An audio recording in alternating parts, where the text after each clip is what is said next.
felt the millstone in the nights. Oh my! But virtue always trumps villainy. It is...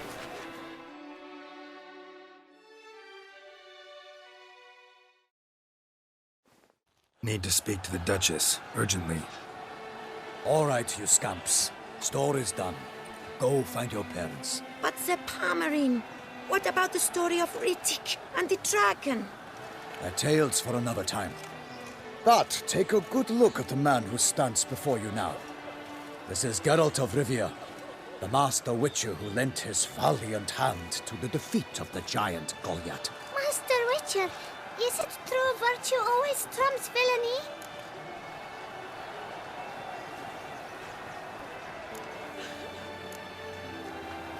Not always. Could go either way. Sometimes virtue wins, sometimes villainy gets the upper hand. Still worth being good. But why? If it doesn't mean you'll win. Palmerin's story. Think back. A decent man attracts other good folk, makes friends he can count on. A rogue? Well, he can only count on other rogues. And who would you rather have for a friend?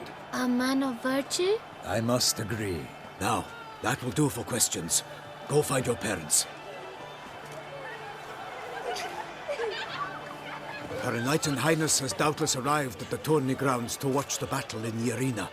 If we hurry, we'll be in time to speak with her before the spectacle begins. Lead the way.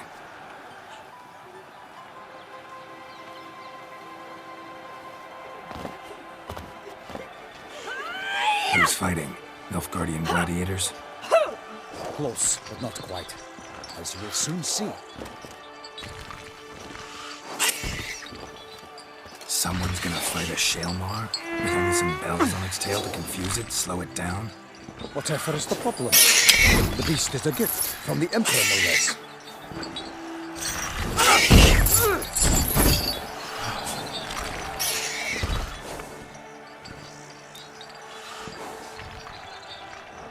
Shouldn't torment the beast. How would you like to be dumped in an arena, blindfolded with a string of bells dangling from your ass? Pity a monster. You, a witcher? I slay monsters who are a threat to humans. You're out to humiliate one to entertain a crowd. No knight will gain any glory from this. Who's going to fight the beast? Guillaume, a young man, you bet. Yeah. Mentioned he'd promised his heart's capture a monster trophy. Great love demands great sacrifices. Let's go.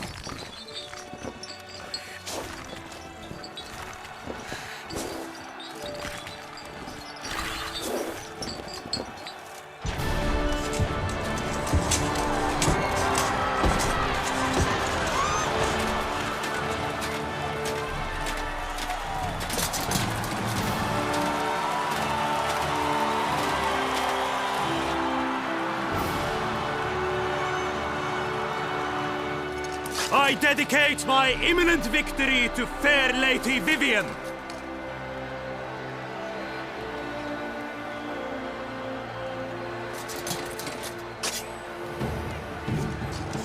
It's begun. The fight shall have to end first. We must wait.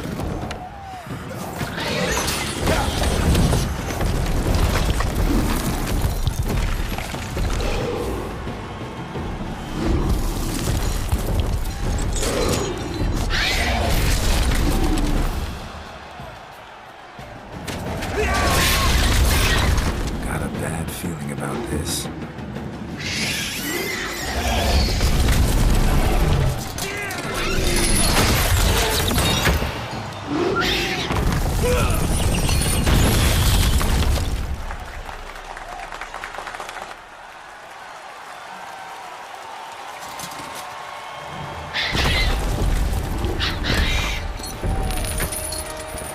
Damn it.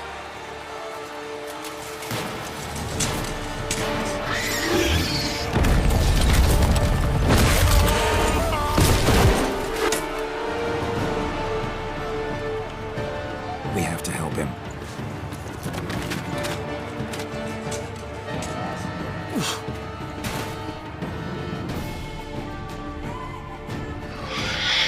For honor! Onward!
shall triumph against all odds!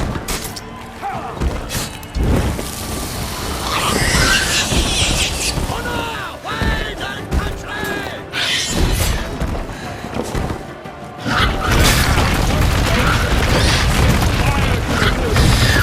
Nothing in this struggle can come to any good!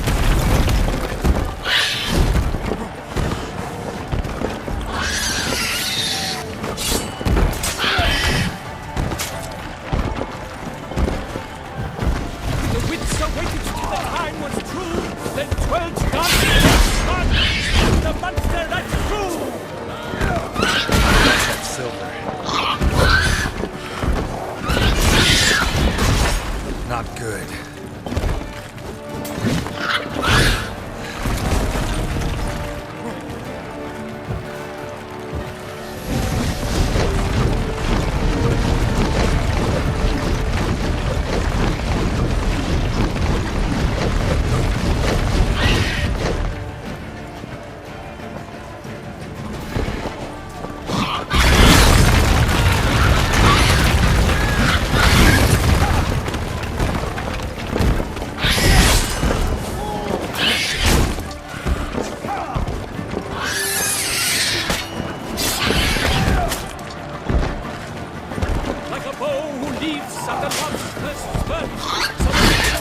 Shaelmaar that is foul, hard, burn!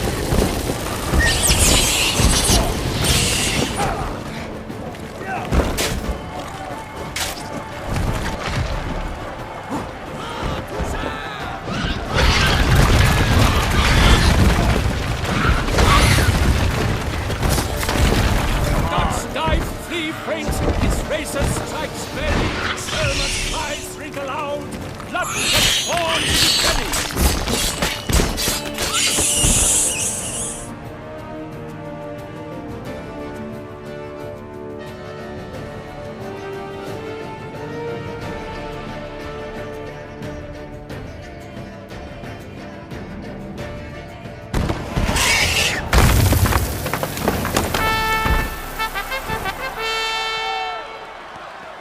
That Shaelmaar lies defeated by Geralt of Rivia, master of the witchering trade. Behold, as the last gasps of life seep from the beast.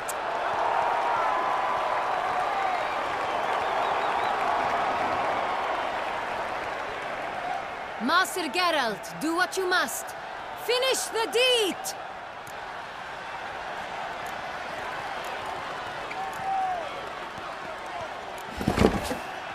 Monster's no threat. No need to kill it. A victor may always show mercy. It is his right. Long live Geralt the Merciful! Pikeman, see to the beast.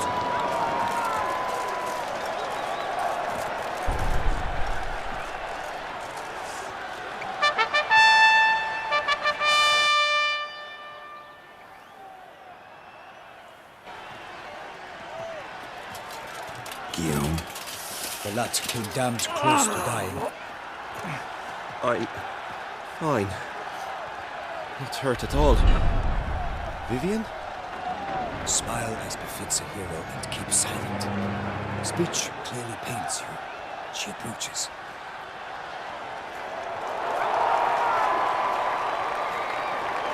Geralt. We must talk. Vivian. You shall talk later, in the medic's tent. Geralt, magnificent, breathtaking. Your Grace. We knew that to summon you was a brilliant idea. We are delighted, ravished to have struck upon it. And I'm truly, honored. See to our young hero. Hop, hop. For we must make off with Geralt. We should talk. We had been long awaiting your arrival. Had nearly lost hope. Then suddenly, that entrance, so spectacular. Your Grace. Shaelmaars are dangerous creatures, even to knights in full-plate armor. Nonsense. In Toussaint, knights have battled beasts for mere glory since time immemorial. True. Guillaume suffered a few bumps, scars, and bruises, but in return gained eternal glory as he who slew the monster. What about the crowd? Say the Shaelmaar had vaulted into the stands. Would have been a massacre. Geralt, though we value your fortuitous intervention in the arena, we would remind you your services have been retained, and as shall soon become clear, you will be generously compensated for completing another task altogether. Your Grace, my contract. I'd like to discuss it. Naturally, but not here. We shall need Damien. He led the investigation pending your arrival. But wherever could he be? Come, we must find him.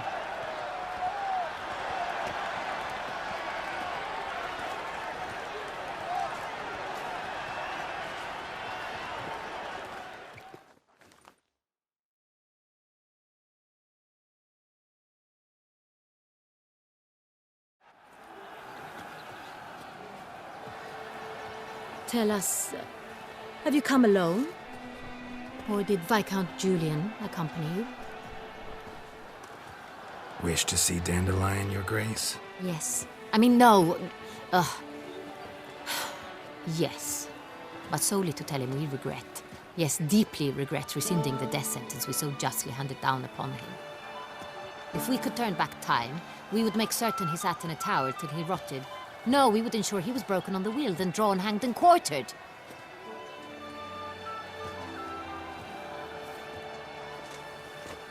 Ah, the very man we would entrust with these tasks. Damien de la Tour, captain of my personal guard. Your Grace, Witcher. Greetings.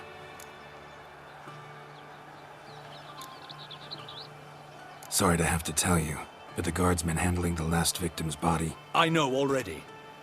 The creature in the cellar of Corvo Bianco. Was it the beast? No. A Bruxa, a kind of vampire. Not the beast, but tied to it in some way. You know this how? Through careful analysis of the evidence, both on the riverbank and at Corvo Bianco. Do you mean to insinuate the investigation thus far has been sloppy? Geralt insinuates nothing of the sort. We must listen to him attentively.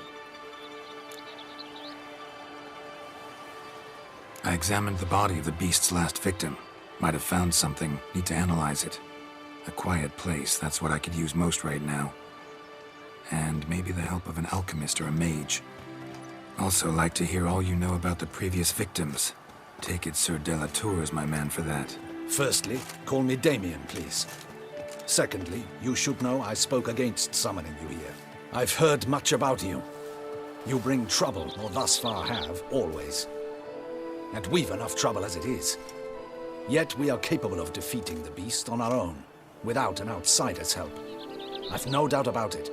Damien, we settled the matter of the Witcher's employ some time past. Definitively. Since you have broached it nonetheless, let us discuss Geralt's pay. Are the legends true? Do Witchers usually demand that which you find at home, yet did not expect?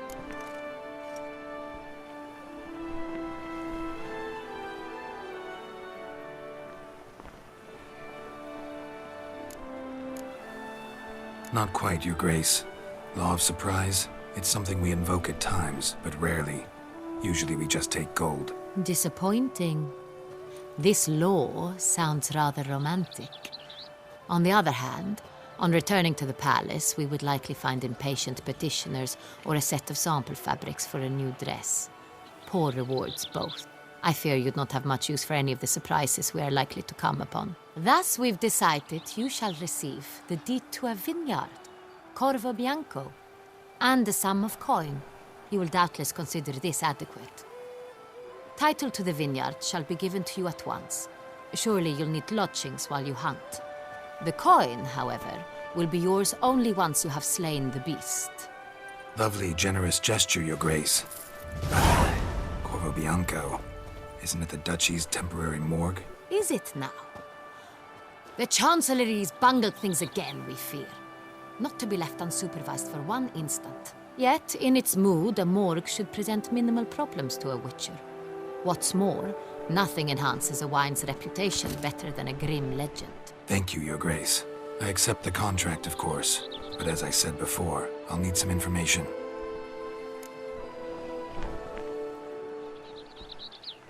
How'd it start? Who was the first victim? Crespi was the first to die. He was famed once for his many glorious tournament victories. Then he grew old, hung up his sword, and took to winemaking. Crespi was not loved by the wine merchants. He was ruthless in business and thought to cheat many a time. He asked us for a dispensation from all court ceremonies. We did not grant it. We could not. Once you've taken the oath of a knight, you remain a knight till death. How'd he die? Where'd they find the body? Quite unusual, the circumstance. He was at a feast when suddenly one of his fellow feastgoers noticed he was missing. The town watch found him an hour later. On his hands and knees, propped against the town pillory, his sword hanging from his neck. He had died of wounds inflicted with claws, not a weapon. Blows of great force. So he died suddenly, but the body was on its knees, meaning someone posed it. So it seems. Second murder. Tell me what you know. In the city there are certain nooks. No one reasonable ventures there after dark. Ramon Dulac's corpse was found in one such place. With the first murder, terror gripped the city. Its inhabitants grew wary, kept to safe areas. Consequently, news of the second victim came to us from a group of concerned cut-purses. Criminals fear the beast? Telling in a way. Take it you've excluded the possibility that Ramon died at the hands of these bandits. Do you believe me an amateur? Not hands, but claws killed Ramon Dulac. The wound was deep, clean. His body was found in the gutter, dressed in nightshirt and cap, a pillow placed under his head, and his sword replaced by a bed warmer. Ramon Dulac, a knight who but a dozen years past was an advisor to our father, the Duke. Someone went to a lot of trouble to make him look ridiculous. Maybe revenge was the motive. It's not out of the question. Dulac had shady dealings with the criminal underworld, but no one ever came forth with concrete proof of any misdoings. So, first two victims were knights, best years behind them. The same could be said of the third. Sir Delacroix was wont to claim that in modern times knights face new challenges, enterprise being the latest addition to the chivalric virtues. He made a veritable fortune in the grain trade. Palmerin even nicknamed him Sir de la Stinchi. Found a coin pouch on his body.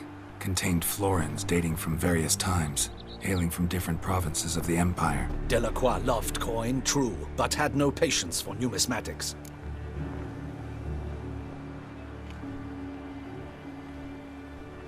Lots of similarities between the victims. All the bodies were found in strange places under extraordinary circumstances. Seems the murderer, whoever or whatever it is, has some meaning to convey. These were honorable men. We are horrified by the disdain, the disrespect with which they were treated. These were knights of Toussaint. Blast it. Might be the point. From what you say, none was a model of virtue. Ever considered that's what the beast's trying to draw attention to? All the murdered men were knights who swore fealty to the 5 chivalric virtues. And even if the Knights of Toussaint swear fealty to what virtues exactly? honor, wisdom, generosity, valor, and compassion. 5 virtues. Why are they so important to your knights? Strange question. Your Grace, forgive me. I'm a foreigner trying to understand another land's customs. You are forgiven. According to legend, the virtues we cultivate were bestowed upon us by the Lady of the Lake. How we truly came to espouse them, none remember. In Toussaint, we believe men of low birth should be simple-hearted and obedient. We expect much more, however, of our knights. They are to be soldiers and courtiers, lords and servants. Thus, the need for clear moral guidelines. At the time of his dubbing, a knight vows to demonstrate throughout his life honor, wisdom, generosity, valor, and compassion.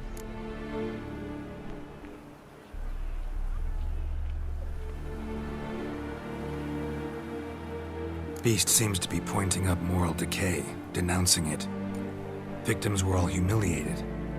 Might have been murdered to emphasize their lack of specific chivalric virtues. Honor compromised by the pillory. Wisdom by ridicule. Generosity by a coin pouch shoved down a throat. It seems to fit, true, though not perfectly. Can't discount the theory if it's on the lips of everyone in town. Say our reasoning's right. Next murder will be just as showy and denounce the victim's lack of the fourth virtue, valor. We can also assume that victim will be an elder knight. Let's think. At the moment, all the knights are either at the tourney grounds or in the palace gardens. Our annual hare hunt shall begin there shortly. Have you heard of the custom? Milton mentioned something. Seemed excited to prance around in a bunny costume. Not sure why. Hang on. Strange circumstances. A knight advanced in years. The famed cowardice of rabbits. Could it be that simple? Is Milton de Peyrac-Peyren the next victim? Milton also knew Delacroix. Told me so down by the river. Damien! To miss something so obvious. De Peyrac-Peyren, Crespi, Delacroix, and Delac formed a knightly team. It was years ago, but...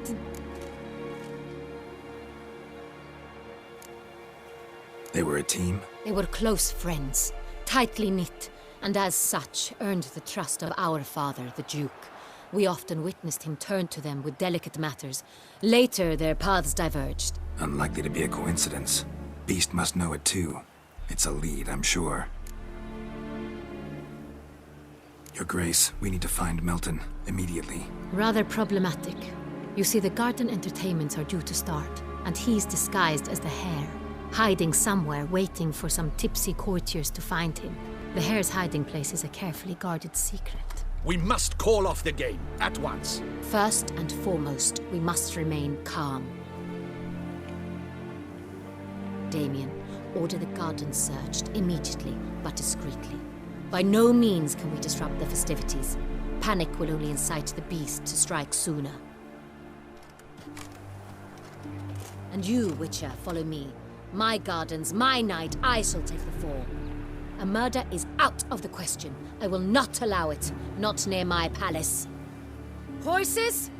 Ready our horses!